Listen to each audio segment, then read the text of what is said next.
Hi everyone, it's Kathy. Hey, today we're starting in the book of Deuteronomy. So I'm going to read today Deuteronomy 1 and 2. Deuteronomy 1. These are the words Moses spoke to all Israel in the wilderness east of the Jordan. That is the Arabah, opposite Sur, between Paran and Tophel and Laban and Hazareth and Dizabab.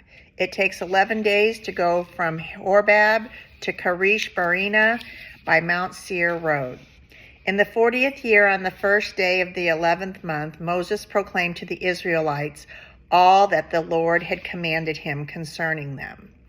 That was after he had defeated King Sihon of the Amorites, who reigned in Heshbon, and Edrei, who had defeated Og, king of Bashan, who reigned in Arasath.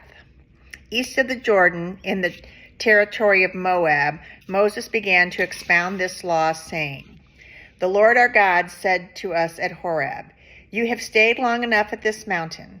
Break camp, advance to the hill country of the Amorites, go to all the neighboring peoples in Arabah in the mountains, in western foothills, and in Negeb, along the coast, to the land of the Canaanites, and to Lebanon as far as the great river, the Euphrates. See, I have given you this land. Go in and take possession of the land the Lord swore he would give to your fathers, to Abraham, Isaac, and Jacob, and to their descendants after him.' At that time I said to you, 'You are too heavy a burden for me to carry alone.' The Lord your God has increased your numbers so that today you are as numerous as the stars in the sky. May the Lord, the God of your ancestors, increase you by 1,000 times and bless you as he had promised. But how can I bear your problems and your burdens, your disputes all by myself? Choose some wise and understanding and respected men from each of your tribes, and I will set them over you." You answered me, "What you propose to do is good." So I took the leading men of your tribes, wise and respected men, and appointed them to the authority over you, as commanders of thousands, of hundreds, of fifties, and of tens, as tribal officials. As I charged your judges at that time, hear the disputes between your people and judge fairly, whether the case is between two Israelites or between an Israelite and a foreigner residing among you. Do not show partiality in judging. Hear both small and great alike. Do not be afraid of anyone, for judgment belongs to God. Bring me any case too hard for you, and I will hear it. And at that time I told you everything you were to do. Then the Lord our God commanded us. We set out from Horeb and went to the hill country, to the Amorites, through all the vast and dreadful wilderness that you have seen, and so we reached Kadesh Barnea. Then I said to you, "You have reached the hill country of the Amorites, which the Lord our God is giving us. See, the Lord your God has given you the land. Go up and take possession of it, as the Lord, the God of your ancestors, told you to. Do not be afraid and do not be discouraged." Then all of you came to me and said, "Let us send men ahead to spy out the land and bring back a report about the route we are to take and the towns we'll come to." The idea seemed good to me, so I selected 12 of you, one from each tribe. They left and went up into the hill country and came to the valley of Eshcol and explored it. Taking with them some of the fruit of the land, they brought it down to us and reported, "It is a good land that the Lord is giving us." But you were unwilling to go up. You rebelled against the command of your God. You grumbled in your tents and said, "The Lord hates us, so he brought us out of Egypt to deliver us into the hands of the Amorites and destroy us. Where can we go? Our brothers have made our hearts melt in fear," they say. "The people are stronger and taller than we are. The cities are large, with walls up to the sky. We even saw the Anakites there." Then I said to you, "Do not be terrified. Do not be afraid of them. The Lord your God, who is going before you, will fight for you as he did for you in Egypt before your very eyes and in the wilderness. There you saw how the Lord your God carried you as a father carries his son all the way you went until you reached this place. In spite of this, you did not trust the Lord your God, who went ahead of you on your journey in fire by night and in a cloud by day, to search out places for you to camp and to show you the way you should go. When the Lord God heard what you said, he was angry and solemnly swore, "No one from this evil generation shall see the good land I swore to give your ancestors, except Caleb, son of Jephunneh. He will see it, and I will give him and his descendants the land he set his feet on, because he followed the Lord wholeheartedly." Because of you, the Lord became angry with me also and said, "You shall not enter it either, but your assistant Joshua, son of Nun, will enter it. Encourage him, because he will lead Israel to inherit it. And the little ones that you said would be taken captive, your children who do not know good from bad, they will enter the land. I will give it to them, and they will take possession of it. But as for you, turn around and set out toward the desert along the route to the Red Sea." Then you replied, "We have sinned against the Lord. We will go up and fight as the Lord commanded us." So everyone put on your weapons, thinking it was easy to go up into the hill country. But the Lord said to me, "Tell them, do not go up to fight, because I will not be with you. You will be defeated by your enemies." So I told you, but you would not listen. You rebelled against the Lord's command, and in your arrogance you marched up into the hill country. The Amorites who lived in those hills came out against you, and they chased you like a swarm of bees and beat you down from Seir all the way to Hormah. You came back and wept before the Lord, but he paid no attention to your weeping and turned a deaf ear to you. And so you stayed in Kadesh many days, all the time you spent there. Chapter 2. Then we turned back and set out toward the wilderness along the route of the Red Sea, as the Lord had directed me. For a long time we made our way around the hill country of Seir.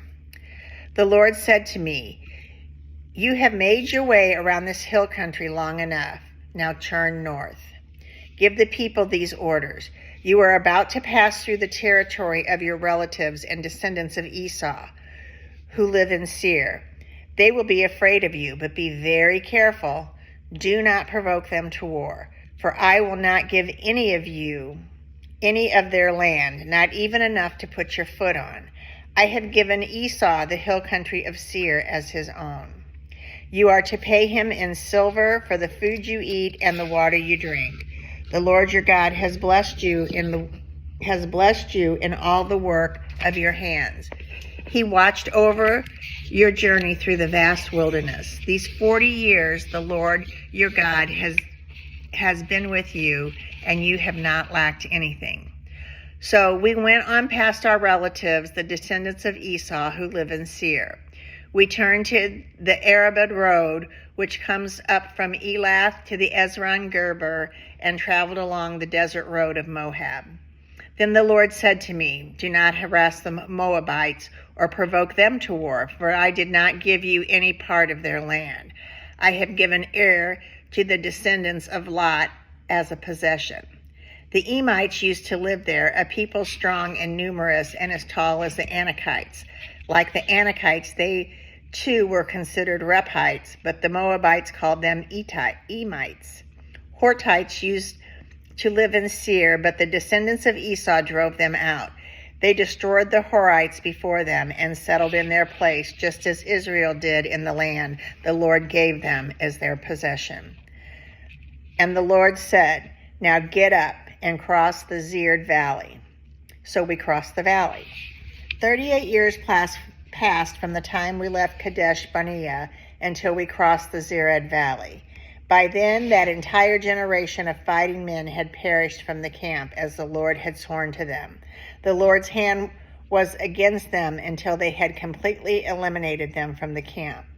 Now, when the last of these fighting men among the people had died, the Lord said to me, "Today you are to pass by the region of Moab at Ar.